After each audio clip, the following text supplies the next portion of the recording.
আজ শনিবার চলে আসলাম কাহারোল হাটে। আগে দেখতাম গ্রামে, প্রত্যন্ত গ্রামে কিন্তু গরু দিয়ে এরকম করে গাছ দিয়ে, ওটাকে গাছ বলা হয়, সেই সরিষার তেল ভাঙানো হতো।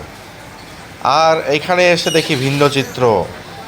এখন গরুকে আর কেউ কষ্ট দেয় না, গরু দিয়ে হাল চাষ করে না। এখন আধুনিক যুগ, তাই সবাই ট্রাক্টর, পাওয়ার টিলার দিয়ে হাল চাষ করে। তাই এখানেও দেখলাম একটা বিবর্তন। সেই অটো দিয়ে কিন্তু দেখেন, অটো দিয়ে কিন্তু এই গাছ এখানে চালানো হচ্ছে। আর এর দুপাশে এটাও গাছ, এটি কিন্তু মেশিন দিয়ে চালানো হচ্ছে,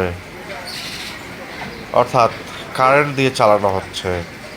চাচা, এটা ভাঙান কি খালি মানুষ এখন আস্তে আস্তে অনেক আধুনিক। নাকি না প্রতিদিনে? এই যে কল দেখতেছেন, এই কল দিয়েই সরিষার তেল তৈরি হয়। আর এই তেল শুধু দিনাজপুর ডিস্ট্রিক্ট না, দেশের বিভিন্ন জায়গায় যায়। তাই তো কাকুর সঙ্গে কথা বলার চেষ্টা করলাম।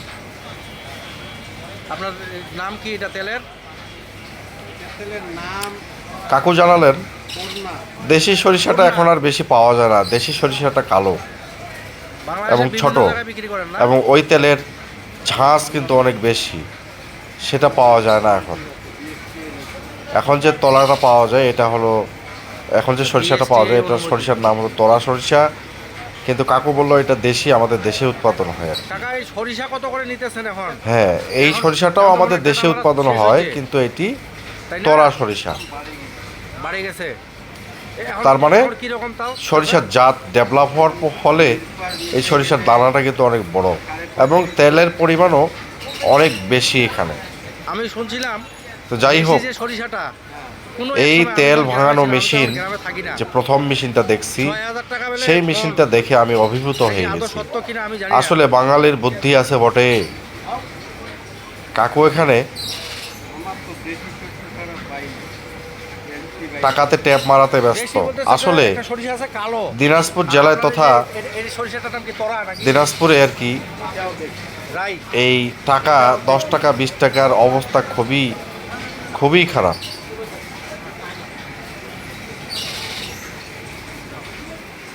এই যে দেখেন, এটি দেখেই মনে প্রশান্তি পেলাম। এবার পাশে বসে থাকা এক কাকার কাছে জানতে চাইলাম রসুন, আর রসুনের ঠিক এই রসুনগুলো ঠিক গাছ সহ, এবং এই গাছটি পুরো হয়, এটি ঠিক রসুনের ফুল থেকে ফল হয়ে গেছে, এবং দেখতে ঠিক রসুনের মতোই, ভিতরে ঠিক রসুনের মতো কোয়া। জিজ্ঞাসা করলাম কাকুকে যে কাকু, এটি যদি মাটিতে রোপণ করা হয় তাহলে কি গাছ হবে? কাকু বলল এই জিনিসটা যে এটি ঠিক বিজ্ঞানীরা বলতে পারবে যে এই যে কোয়াটা আছে, এই কোয়াটা থেকে কি রসুন হবে কিনা। কাকু বড় অমায়িক, কাকুর হাসিটা নিষ্পাপ। যাই হোক,